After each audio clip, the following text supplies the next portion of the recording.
So hey guys, I am back, this is wake and you are watching my YouTube channel. तो भाई चालू करते हैं फटाफट से, वापस आते हैं अपने टॉपिक पे। इंपॉर्टेंट टॉपिक चल रहा है भाई किसके लिए? बीकॉम प्रोग्राम और बीकॉम ऑनर्स वालों के लिए सीरीज बनाई है। चाहे आप सेमेस्टर 3 में हो या फिर आप सेमेस्टर 5 में हो, आप ये सीरीज देख सकते हो आराम से।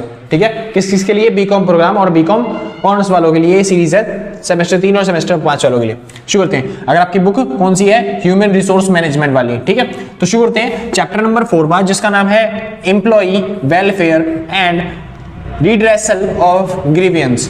आसान है, यानी हम एम्प्लॉय के वेलफेयर के बारे में और ग्रीवियंस के बारे में पढ़ेंगे कि एम्प्लॉय के वेलफेयर के बारे में क्या क्या सोचना चाहिए, किस तरीके से काम होता है, और ग्रीवियर ऑफ रिडेंस के बारे में सॉरी रिड्रेसल ऑफ ग्रीवियंस के बारे में, यानी जो शिकायतें होती हैं उसको कैसे दर्ज किया जाता है या फिर शिकायतें कैसे कही जा सकती हैं अपने मालिक से, बॉस से। ठीक है, हाँ जी, शुरू करते हैं। तो चालू करने से पहले बता दूं भाई, अगर किसी को पूरी पूरी बुक के नोट्स खरीदने हैं, क्योंकि पेज मतलब पूरी बुक पढ़ना मुश्किल होता है भाई, 400-500 पेज की भाई।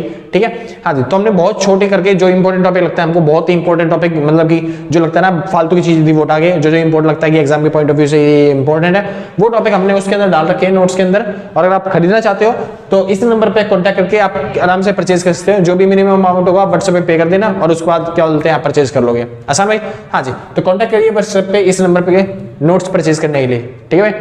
हाँ जी, और भाई कॉल मत करना, ज्यादा बेटर रहेगा व्हाट्सएप करना, कि कोई बार होता है कि कॉल आपकी नहीं मिलती या फिर हम बिजी मिलते हैं आपको कई बार। ठीक है, तो दिक्कतें आ जाती हैं, तो इस वजह से आप इस नंबर पे व्हाट्सएप करके कांटेक्ट कर सकते हो और जो भी नोट्स होगा उसके मिनिमम अमाउंट पे करके आप नोट्स परचेज कर सकते हो। आसान भाई? हाँ जी, शुरू करते हैं, वापस आते हैं अपने टॉपिक पे जिसका नाम क्या है? Employee welfare employee. ठीक है भाई, सही है, employee welfare and redressal of grievance. शुरू है? हाँ जी, तो सबसे पहले बात आती है एम्प्लॉय वेलफेयर होता क्या है। तो एम्प्लॉय वेलफेयर सिंपल सी बात है भाई, जितनी भी चीजें एम्प्लॉय चाहता है उसको वो प्रोवाइड करना ही क्या कहलाता है? एम्प्लॉय वेलफेयर क्या चाहता है? आसान है, वही वेलफेयर कहलाता है। शुरू करते हैं। तो एम्प्लॉय वेलफेयर होता क्या है? इट इज ए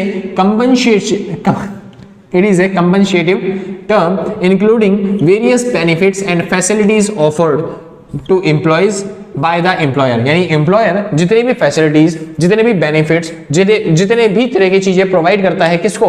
एम्प्लॉय को, उसको ही क्या बोलते हैं? Employee welfare. यानी एम्प्लॉय को जितनी भी चीजें मिलती हैं वही क्या कहलाती हैं? Employee welfare. आसान भाई? ठीक है, शुरू करते हैं। स्कोप, हम क्यों देते हैं एम्प्लॉय को ये सब चीजें उसको प्रोवाइड करते हैं, क्यों? यानी कि हम उसको बेनिफिट्स क्यों देते हैं, हम उसको सैलरीज या फिर उसके कंपनसेशन या फिर ड्राइविंग अलाउंस, HRA, DA, ये सब चीजें उसको क्यों प्रोवाइड करी जाती हैं उसके बारे में बात करते हैं। तो स्कोप क्यों देते हैं हम ये सब चीजें? ताकि anything done for physical, moral and economical workers, यानी कि जितने भी एम्प्लॉय काम कर रहे हैं हमारे पास, उन एम्प्लॉय के लिए फिजिकली तौर पे और मोरल के तौर पे या फिर इकोनॉमिक तौर पे वो क्या रहे? डेवलप रहे या फिर मोटिवेट रहे। फिजिकली तौर पे मोटिवेट रहे, मोरल उनका बूस्ट रहे हमेशा कि भाई अच्छे तरीके से मतलब काम करें, कभी डिमोटिवेशन की भावना ना आए उसके अंदर। तो इन सब चीजों को बूस्ट करने के लिए क्या करते हैं हम?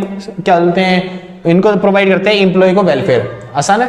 हाँ जी, ताकि ये लोग क्या रहे? मोटिवेट रहे और अच्छे तरीके से काम कर पाए। किसके लिए? हमारी कंपनी के लिए, हमारी ऑर्गेनाइजेशन के लिए या फिर हमारी फर्म के लिए, किसी भी चीज के लिए। आसान भाई? कोई दिक्कत नहीं ना? हाँ जी, आगे चालू करते हैं। बात आती है एडवांटेज। तो एम्प्लॉय वेलफेयर यानी कि ये सब देने से फायदा क्या होगा एम्प्लॉय को? तो पहली चीज फिजिकल एंड मेंटल हेल्थ, उनकी फिजिकल और मेंटल हेल्थ दोनों अच्छी रहेगी, क्योंकि भाई उन्हें सैलरी मिल रही है और कंपनी की तरफ से एक सपोर्ट मिल रहा है कि भाई कंपनी सिक्योरिटी का ध्यान रखेगी उनके। ठीक है, तो वो फिजिकल तो फिट रहेंगे ही रहेंगे, लेकिन उनकी जो मेंटल हेल्थ है वो भी अच्छी रहेगी इससे। ठीक है, अगर मेडिकल बेनिफिट तो हम देते हैं तो उसको मेडिकल बेनिफिट भी मिल जाएगा एम्प्लॉय को, एफिशिएंसी बढ़ेगी जिससे, और जिससे उनका क्या बढ़ेगा? टैलेंट बढ़ेगा। तो ये सब फायदे होंगे किसको? एम्प्लॉय को मिलेंगे, जो कि किसकी वजह से? एम्प्लॉय वेलफेयर की वजह से। आगे चले भाई? हाँ जी, agency of labour welfare. Labour welfare के लिए जो जो एजेंसी काम करती हैं, जो जो क्या मान लो, अगर मान लो किसी क्या बोलते हैं इंसान ने उनके वेलफेयर के बारे में सोचा नहीं या फिर कोई दिक्कत कर दी या फिर क्लेम करने से मना कर रहा है या फिर बोल रहा है हम आपके PF नहीं काटेंगे या फिर हम आपको ESI की सुविधा नहीं प्रोवाइड करेंगे, आपकी हेल्थ की सिक्योरिटी नहीं प्रोवाइड करेंगे, कोई अगर इंडस्ट्री ऐसा कहती है, ठीक है, हाँ जी, तो आप कहाँ पे जा सकते हो? कौन कौन सी ऐसी एजेंसी है जो आपकी हेल्प करेंगी, एम्प्लॉय की हेल्प करती हैं क्या बोलते हैं लड़ने में आगे? ठीक है भाई, तो कौन सी एजेंसी है? पहला सेंट्रल गवर्नमेंट, जो सेंट्रल गवर्नमेंट है वो हेल्प करती है, क्योंकि बहुत सारे वो केस लाती रहती है, बहुत सारे नियम कानून लाती रहती है जिसके तहत एम्प्लॉय को क्या मिले? सुरक्षा प्रदान हो। अगली चीज स्टेट गवर्नमेंट भी हेल्प करती है भाई एम्प्लॉय की सिक्योरिटी के लिए, हर चीज के लिए। अगला एम्प्लॉयर, बल्कि जो मालिक होता है ना, आप खुद मालिक से जाके बात करोगे तो मालिक भी आपकी हेल्प करेगा। तो मालिक भी चाहता है कि उसके एम्प्लॉय जो होंगे वो सारे अच्छे तरीके से काम करें, खुशी रहे हमेशा। ठीक है भाई। हाँ जी, तो आप माइलिक से जाके बात कर सकते हो सीधा।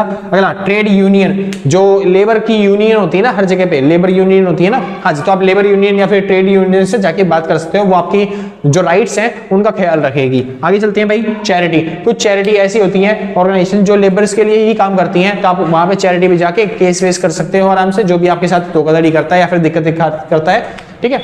हाँ जी, तो ये सारी एजेंसी ऐसी एजेंसी हैं जो आपकी हेल्प करती हैं आपको डेवलप करने में या फिर आपको बेनिफिट्स प्रोवाइड करने में, यानी एम्प्लॉय की सुरक्षा के लिए, एम्प्लॉय के लिए ही काम करती हैं ये सारी की सारी एजेंसीज।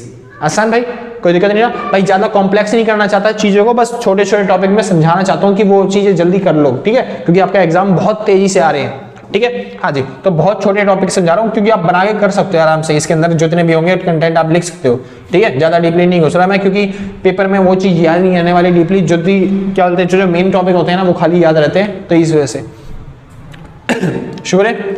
हाँ जी, क्योंकि ज्यादा डीपली करूंगा, बहुत ज्यादा डीपली जाएंगे तो हर भाई कंटेंट क्या होता है दिमाग से स्लिप होना चालू हो जाता है, तो इस वजह से जितना मेरे को लगता है ना भाई, जितना क्या बोलते हैं एफर्ट, ठीक है भाई, इतने में तुम बना के कर आओगे या फिर कर सकते हो, क्योंकि भाई कॉलेज में आ चुके हो तुम, 12वीं पास हो चुकी है तुम्हारी, ठीक है, छोटे बच्चे नहीं रहे अब आप बड़े हो चुके हो, तो इस वजह से मेरे को लगता है कि आप कर लोगे आराम से, ठीक है भाई। हाँ जी, शुगर थे। अगले चलते हैं भाई, इतना तो होना ही चाहिए अपनी तरफ से, इतनी मेहनत मैं कर रहा हूँ तो फिर भाई उतना नहीं हो पाएगा कि हर एक टॉपिक लिख पाऊँ, हर एक चीज करवा पाऊँ, यानी कि सेंट्रल गवर्नमेंट किस तरीके से हेल्प करती है, लॉ वो कैसे करती है, उतना डीपली आएगा भी नहीं और उतना डीपली आप लोगों को जानना भी नहीं चाहिए, ठीक है भाई। शुगर थे। टाइप ऑफ वेलफेयर, सॉरी भाई वेलफेयर की आई ई भी आएगा, वेलफेयर फैसिलिटीज, ठीक, ये तो पहचान लोगे तुम आराम से, छोटी छोटी गलतियां sorry. Type of welfare facilities, किस तरह की फैसिलिटीज है जो एम्प्लॉयर जो होता है वो एम्प्लॉय को प्रोवाइड करता है, उसको बोलते हैं टाइप ऑफ वेलफेयर फैसिलिटीज। पहली चीज इकोनॉमिक, यानी कि उसकी सैलरी या वेजेस यानी पैसे से रिलेटेड सारी फैसिलिटी प्रोवाइड करता है कौन, मतलब एम्प्लॉयर किसको, एम्प्लॉय को, यानी बिजनेसमैन किसको प्रोवाइड करता है, अपने एम्प्लॉयज को, तो सैलरी वैलरी मिलती है किसको, एम्प्लॉयज को, इसको बोलते हैं इकोनॉमिक फैसिलिटीज। दूसरा आता है फैसिलिटेटिव, कुछ ऐसी फैसिलिटी होती है जो सैलरी के अलावा भी दी जाती है, जैसे कि ड्राइविंग अलाउंस, HRA या फिर कैंटीन या फिर क्या बोलते हैं रेस्ट रूम की फैसिलिटी, जैसे हाउस की फैसिलिटी, मेडिकल और एजुकेशन, ये सारी फैसिलिटी है जो इकोनॉमिक फैसिलिटी नहीं होती है, फैसिलिटेटिव फैसिलिटी होती है, यानी कि उनको फैसिलिटी दी जाती है कि आपको सैलरी के साथ साथ ये सब चीजें भी मिलेंगी। आसान है। हाँ जी, तो ये फैसिलिटी होती है दो तरह की और आप आराम से लिख सकते हो, कोई दिक्कत नहीं है भाई। हाँ जी, इकोनॉमिक आपको पता है सैलरी, वेजेस, बोनस, ये सब चीजें होती हैं, वो आप कर दोगे। फैसिलिटेटिव में ये सारे लिखवा दिए मैंने। आगे चलते हैं भाई। अगर आता है statutory provision concerning employee welfare, यानी एम्प्लॉय के वेलफेयर के लिए गवर्नमेंट ने ऐसे कौन कौन से प्रोविजन बनाए हैं, ऐसे कौन कौन सी धाराएं बनाई हैं जो हेल्प करती हैं एम्प्लॉय के। पहली चीज वॉशिंग फैसिलिटीज, मान लो कोई एम्प्लॉय आया, उसके कपड़े वपड़े कहीं पे गंदे हो गए तो फिर वो कपड़े वपड़े धो सकता है। ये कहती है भाई सेक्शन 42। सेक्शन 42 कह रहा है, कौन सा सेक्शन 42 बोलिए, ये है भाई, हाँ क्या नाम था उसका, 1948 का एक्ट कौन सा था, हाँ द फैक्ट्री एक्ट। तो भाई फैक्ट्री एक्ट 1948 का, 1948 का कौन सा एक्ट, फैक्ट्री एक्ट, कहीं लिखा है, ये लिखा भाई 1948 का फैक्ट्री एक्ट कहता है, उसका सेक्शन 42 की वॉशिंग फैसिलिटी, यानी हर कंपनी के अंदर वॉशिंग फैसिलिटी होनी चाहिए। वॉशिंग फैसिलिटी मतलब वॉशरूम यूज करने के बाद आपको क्या बोलते हैं, हाथ वाथ वॉश करना, कपड़े वपड़े धोना, ये सब चीजें, मतलब मेंस के लिए अलग और वुमेन्स के लिए अलग सेपरेट होना चाहिए दोनों के लिए, और होनी चाहिए।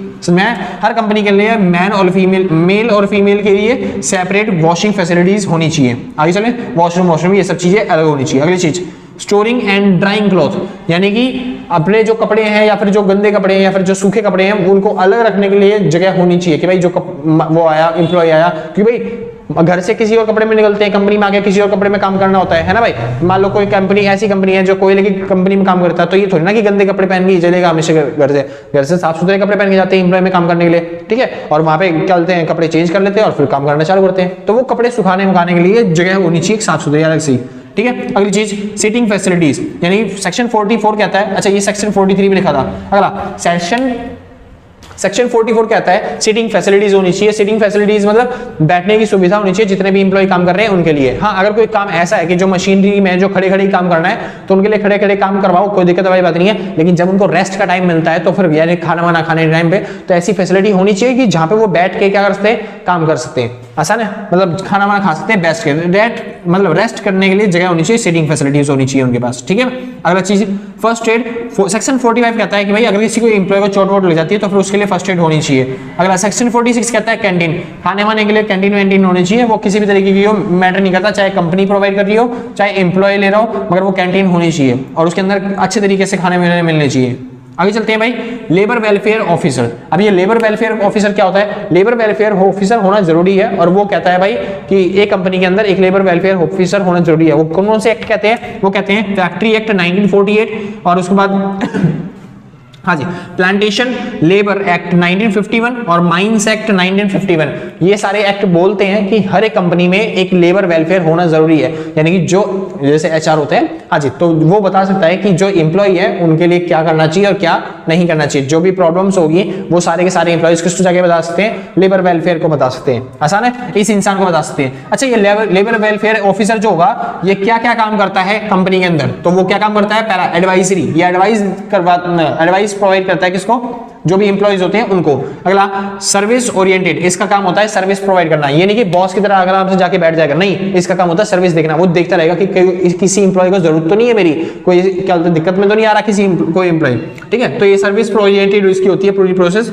अगली चीज सुपरविजनरी, ये सुपरविजन प्रोवाइड करता है, यानी कि देख रेख करता है कि किसी एम्प्लॉय को चोट वोट ना लग रही हो, कोई एम्प्लॉय में झगड़ा वगड़ा ना हो, आराम से काम कर रहे हो, ये सब काम करता है। अगली चीज पॉलिशिंग, और वो जो एम्प्लॉय है उनको पॉलिश करने का, यानी कि उनको निखारने का काम करता है, उनको और ज्यादा उनकी स्किल्स को और एफिशिएंसी को बढ़ाने का काम करता है।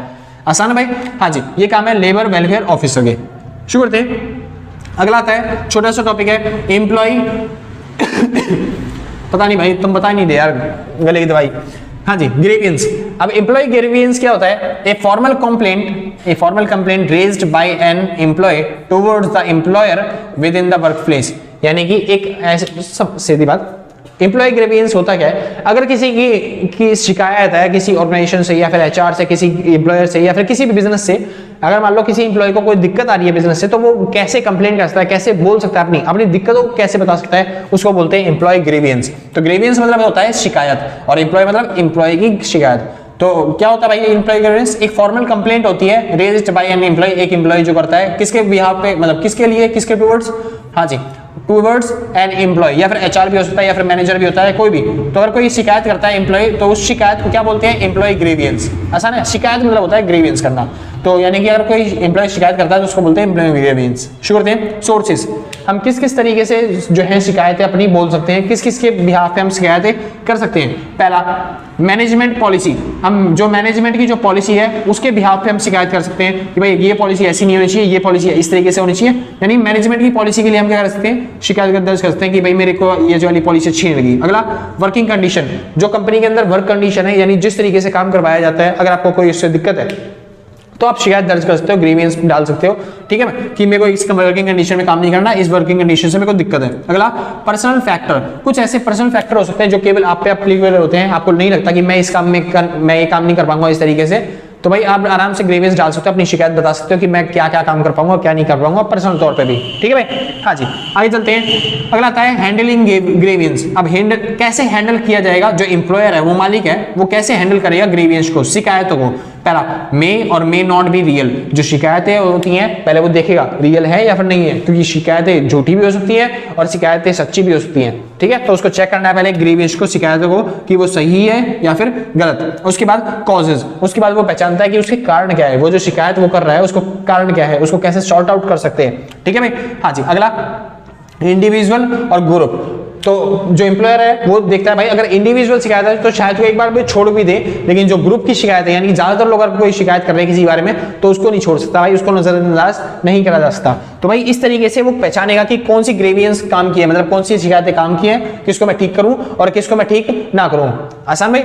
हाँ जी, अगला चलते हैं ग्रीवियंस प्रोसीजर। अगर आपको शिकायत डालनी है तो आप किस तरीके से मतलब डाल सकते हो शिकायतें, यानी अगर आपको एम्प्लॉयर से, अपने मालिक से, अपने बॉस से शिकायत करनी है तो आप किस तरीके से शिकायत कर सकते हो। पहला, दो तरीके हैं भाई। पहला open door policy. Open door policy क्या होता है? बॉस एकदम से बोल दे, यानी कि मालिक जो है एकदम से बोल दे भाई मेरा ऑफिस जब मर्जी खुला है, आप जब भी लगता है आपको कोई शिकायत हो रही है, कोई दिक्कत हो रही है, सीधा मेरे पास आओ और मेरे से बात करो।